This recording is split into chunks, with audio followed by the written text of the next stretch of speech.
Chers amis, on est dans la page 53, traité brachot, petite cuillère.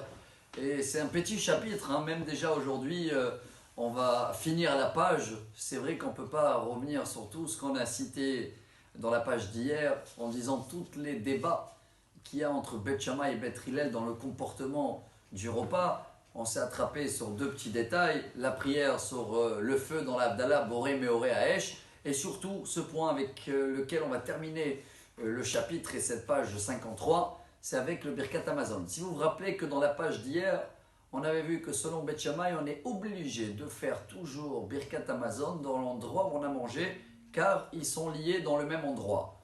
Selon Beth Hillel, si quelqu'un il a oublié et il n'a pas pu le faire dans l'endroit où il est, alors il peut toujours rattraper, même dans un autre endroit. On va aujourd'hui essayer de comprendre pourquoi la différence entre les deux et qui a raison, et jusqu'à quel délai on a pour pouvoir toujours faire Birkat Hamazon.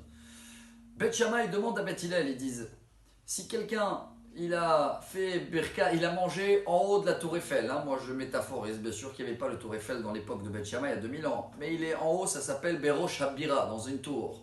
Et maintenant il a oublié de faire Birkat, il est descendu en bas.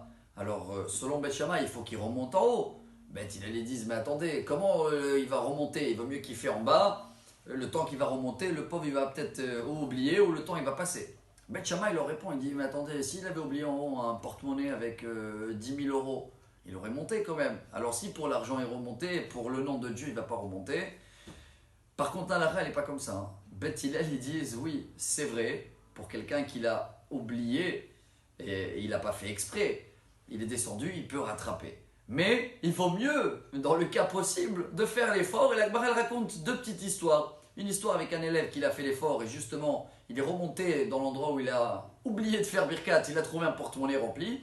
Et un autre, par contre, il a fait l'inverse. Hein. Il a dit, ah bon, comme Beth Hillel, ils disent que c'est pas grave, c'est pas grave. Hein. Beth Hillel, ils ont dit, si t'as oublié, fais-le dans l'endroit où tu trouves, mais toujours, il vaut mieux de faire l'effort. Sauf que celui-là, il voulait pas te faire effort du tout. Il a pris la route et bon, il y a un lion qui l'a trouvé sur la route et son histoire était terminée malheureusement juste parce qu'il a un petit peu négligé.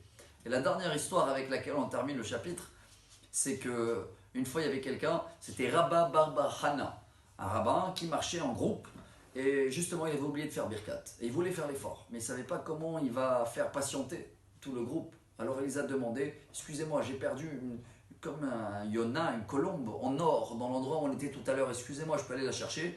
Maintenant c'était pas vrai, hein. Il est parti pour faire Birkat, il a fini Birkat et il a trouvé ce colombe là, donc il est parti montrer à tout le monde, voilà comme quoi Dieu il honore à nous tous, quand on fait un effort toujours de faire Birkat dans l'endroit où on l'est.